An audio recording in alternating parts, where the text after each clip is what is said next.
এক নম্বর হচ্ছে মানুষের ইবাদতের কারণে, যে বেশি বেশি জিকির আজকার তসবিহ তাহলিল তাহাজ্জুদ নফল রোজা পড়তে পড়তে মনে হয় যেন অন্যের উপর একটা প্রভাব বিস্তার করে, আমারে চেন আমি কিন্তু ওলি আল্লাহ।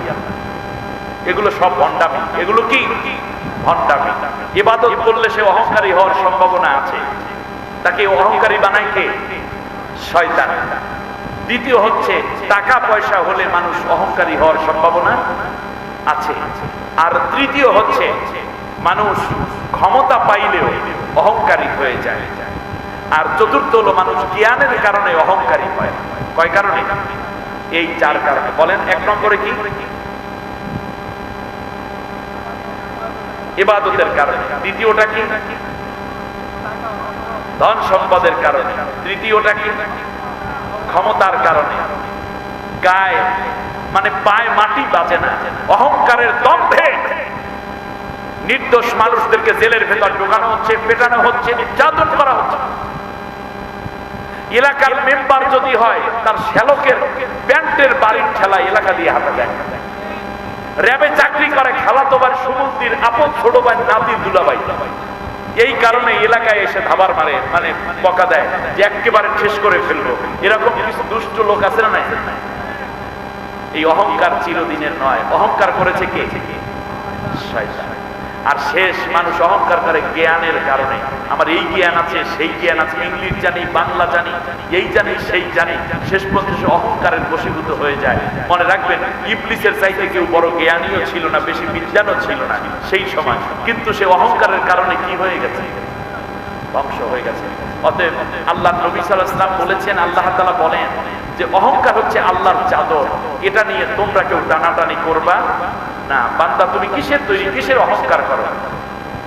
মেয়ে স্ত্রী যদি একটু ধনী ফ্যামিলির লোক হয়, স্বামীটা যদি একটু গরিব হয়, তাহলে স্ত্রী সবসময় ছোট লোকের বাচ্চা বলে গালি দেয়। এরকম কিছু দুষ্ট স্ত্রী আছে না? আবার এক সময় গরিব ছিল, স্বামী আজ ধনী হয়ে গেছে, শ্বশুর বাড়িতে গরিব, তোমাদের মতোই ফকিন্নি পরিবারে বিয়ে করে আমার ইজ্জত শেষ। আস্তাগফিরুল্লাহিল আযীম। এই কথা বলবেন না, কাউকে হেয় প্রতিপন্ন করবেন না। কারণ হচ্ছে ধনী গরিব হওয়ার করানোর মালিককে। যত বেশি আপনি উচ্চ মাপে যাবেন, তত বেশি আপনি নুয়ে পড়বেন, অনুগত হয়ে যাবেন, কোমল হয়ে যাবেন, ভদ্র হয়ে যাবেন। আপনার ইজ্জত আরো বাড়িয়ে দেবেন কে? তৃতীয় হচ্ছে মানুষের কি জানো? টাকা পয়সা, ধন দৌলত, এই কারণে অহংকার হয়। ডালিম বাকিলে পরে নিজে ফেটে যায়, ছোট লোক বড় হলে বন্ধুরে কাঁদায়, এরকম কথা আছে। আপনি সম্পদের মালিক হয়েছেন, দান করুন, ভালো কিছু করুন, কল্যাণের জন্য দান করুন, দেখবেন আস্তে আস্তে আপনার সম্পদ আরো বাড়িয়ে দেবেন কে? জ্ঞানের কারণে কোনো অহংকার করবেন না। কারণ আল্লাহ বলছেন, আমি মানুষকে উতিতু মিনাল ইলমি ইল্লা কালিলা, আমি মানুষকে একেবারে কম জ্ঞান দান করেছি। অতএব জ্ঞান থাকবে, কিন্তু অহংকার করা আল্লাহ আমাদের হেফাজত করে। এরপরে তৃতীয় যেটা জানলাম সেটা হচ্ছে যে অহংকার সর্বপ্রথম করেছে শয়তানে। অতএব যারা দুনিয়ায় অহংকার করে তারা শয়তানেরই দোসর। আল্লাহ আমাদেরকে হেফাজত করুন, বলেন আমিন। এরপরে আমরা যেই বিষয়টা জানলাম সেটা হচ্ছে ইবলিস অহংকার করার পরে আল্লাহ তাআলার কাছে সারেন্ডার না হয়ে সে দুইটা জিনিস চেয়েছে। একটা চেয়েছে দীর্ঘ হায়াত, দীর্ঘ ক্ষমতা, দীর্ঘ মাতব্বরি, দীর্ঘ স্বচ্ছন্দময় জীবন। আল্লাহ তাআলা সেটা দিয়ে দিয়েছে। কারণ ইবলিস আল্লাহ তাআলার সন্তুষ্টি অর্জন করেছিল আগে, যেটা এখন যে চায় সেইটা আল্লাহ তাআলা তাকে দুনিয়ার জীবনে দিয়ে শেষ করে দিয়েছেন। আর মুমিনের জিন্দেগিতে পাওয়া দুনিয়ায় নয়, কোথায়?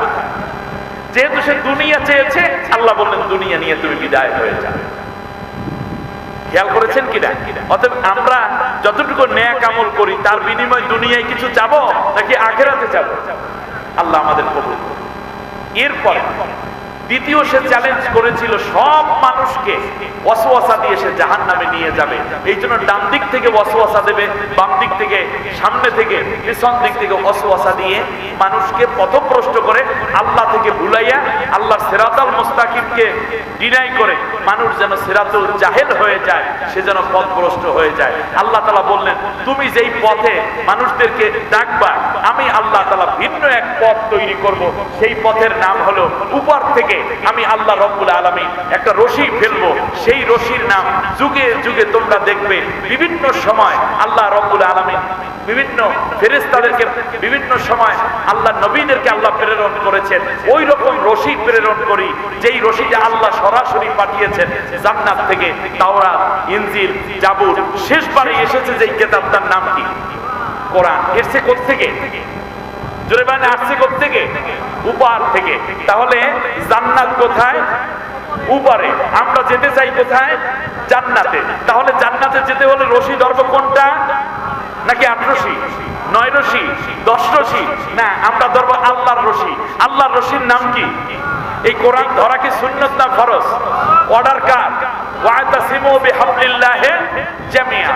এরপরে আমরা পরবর্তীতে যেই জিনিসটি জানলাম সেটা হচ্ছে, এরপরে শয়তান কিছু রশি চারদিকে ফেলেছে, মানব রচিত বিভিন্ন রশি। এই রশিগুলো আমাদেরকে টানে কোন দিক থেকে?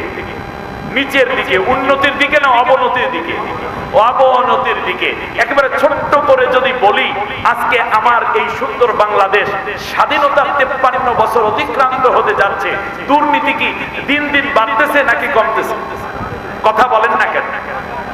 চুরি ডাকাতি, খুন খারাপি, জেনা ব্যভিচার, বেহায়া বেপরদা, অশ্লীলতা। তাহলে আমরা মিথ্যা মামলা, কয়দিন আগে প্রধান বিচারপতি বলেছে যে এখন যেই মামলা হাইকোর্টে পেন্ডিং আছে, আর একটা মামলাও যদি কোনোদিন রুজু না হয়, তাহলে এই মামলার রায় দিতে দিতে আগামী 100 বছর লেগে যাবে। আল্লাহু আকবার। আপনার কথা কি আপনারা বুঝতে পেরেছেন? তাহলে বোঝা যাচ্ছে আমরা উন্নতিতে যাচ্ছি, রাস্তাঘাট উন্নত হচ্ছে, কিন্তু এই রাস্তা দিয়ে যারা হাঁটবে তাদেরকে আমরা উন্নত করতে পারি নাই। এই রাস্তা দিয়ে হুজুর যেমন তাড়াতাড়ি করে মসজিদে যেতে পারবে, ডাকাতও এখন ডাকাতি করে তাড়াতাড়ি অন্য জায়গায় চলে যেতে পারবে। কিন্তু মনে রাখবেন, শেষ পর্যন্ত দেখলাম কি অবস্থা হলো আমার জাতি। একজন এমপি পরপর 3 বার এমপি। কোথায় জানো? এই যে ভারতে নিয়ে মারলো, আহা, হ্যাঁ, এটা কোথায়? যশোরে। ঝিনাইদহ এমপি নাম কি? এইটা নুরুল আজিম। আমি এই নামগুলো আপনার থেকে জানলাম এজন্য, দেখি আপনি মানে সচেতন আছেন কিনা। একজন বর্তমান পার্লামেন্ট মেম্বার, তাকে আমার দেশ থেকে তুলে নেওয়া হলো। একটা চক্র ভারতে যাওয়ার পরে যখন টিভি প্রধান হারুনুর রশিদ সাহেব যখন এটা প্রেস ব্রিফিং করছে, আমার চোখ দিয়ে টলটল করে পানি পড়তেছিল। তাকে জবেও দেয়া হয়েছে, হাত থেকে গোশত আলাদা করা হয়েছে, গোশতগুলোকে 50টা ব্যাগের মধ্যে ভরা হয়েছে যাতে কেউ কোনো টুকরা খুঁজে না পায়। ধর্ষণ করার পরে একটা মেয়েকে 4-5টা খণ্ড করে 4-5 জায়গায় দাফন করা হয়। মাদকের সয়লা, ইয়াবা, ফেন্সিডিল, কোকেন, তারি, মারজুয়ারা, পেতিনি, এরপরে হিরোইন থেকে নিয়ে কি মাদক দ্রব্য আমার দেশে আজকে ঢোকে নাই। অবৈধ অস্ত্র, অবৈধ পাওয়ার প্রুফ করা, এই সব কিছু মিলে আমরা সামনে আগাই নাই। আমরা মনুষ্যত্বের দিক থেকে অনেক পিছনে চলে গেছি। আজকে বাবাকে সন্তান হত্যা করছে, সন্তানকে বাবা কুড়াল দিয়ে কোপাইয়ে শেষ করে দিচ্ছে। এটা কি ইচ্ছায়? এটা ইচ্ছায় না। এই যে কালীগঞ্জে বাবা তার সন্তানকে কোপাইয়ে হত্যা করছে কুড়াল দিয়ে, মানে কয়দিন আগে। আবার ময়মনসিংহে মা নামাজরত অবস্থায় এডিক্টেড ছেলে গাঁজাখোর, সে এসে সেজদার মধ্যে মা এক কোপ দিয়া মায়ের দেহ থেকে মাথাটাকে আলাদা করে ফেলেছে। এরকম হাজার ঘটনা প্রতিনিয়ত ঘটতেছে। আমরা মৌলিকভাবে উন্নত জাতি হতে পারি নাই। আমরা রাস্তাঘাট উন্নত হচ্ছে আলহামদুলিল্লাহ, কালবার পিঠ হচ্ছে আলহামদুলিল্লাহ, কিন্তু এখন আমাদের নজর দেয়া দরকার আমরা যেন আমরা মনুষ্যত্ব ডেভেলপ করি, হিউম্যানিটিকে ডেভেলপ করি। আর আল্লাহ তাআলা এই মনুষ্যত্ব বিকাশের জন্য নাজিল করেছেন কোরআন। আইয়ামে জাহিলিয়াত জাহিলিয়াতে, আইয়ামে জাহিলিয়াতে সেই জঘন্য মানুষদেরকে আল্লাহ রাব্বুল আলামিন এর কোরআন দিয়ে আল্লাহ নবী সোনার মানুষ বানিয়ে দিয়েছেন। ঠিক কিনা বলেন? আজও আমার বাংলাদেশকে যদি সত্যিকার সোনার বাংলা বানাতে হয় তাহলে সোনার মানুষ দরকার। আর সোনার মানুষ তৈরি হয় আল্লাহর কোরআন দিয়ে, নবীর সুন্নাত দিয়ে। অতএব আজকে যদি সোনার বাংলা বানাতে হয় আগে সোনার মানুষ তৈরি করতে হবে এবং কোরআন হাদিসের ব্যাপক চর্চা করতে হবে। কোরআন হাদিসকে শিক্ষা ব্যবস্থায় আবশ্যক করতে হবে। রেডিও, টেলিভিশন, আমাদের সোশ্যাল মিডিয়ায় বেশি বেশি করে কোরআনের হুকুমাত, কোরআনের ব্যবস্থা, কোরআনের শিক্ষাকে এস্টাবলিশ করা যদি যায় তাহলেই কেবল আমাদের পরবর্তী প্রজন্ম বাঁচবে। আর না হইলে নিজে গান আর কিশোর জ্ঞান, তার পাশাপাশি সন্ত্রাস দিয়ে আমাদের দেশটা ভরে যাবে। আপনিও ভালো থাকবেন না নেতা, ও পুলিশ আপনিও ভালো থাকবেন না, ও আমার ভাই আপনিও ভালো থাকবেন না, আমিও ভালো থাকবো না, আমার দেশটাই পচে যাবে। অতএব সব কিছু শেষ, এখন থেকে আল কোরআনের বাংলাদেশ। ঠিক না বলেন? এই কোরআনের পক্ষে আমরা থাকবো, যারা কোরআনের পক্ষে আমরা তাদের পক্ষে থাকবো। আল্লাহ কবুল করুন, বলেন আমিন। নামাজের সূরাতে সবাই বসে একবার আলহামদু, তিনবার কুল হুয়াল্লাহ পড়েন, কবর জিয়ারত করেন।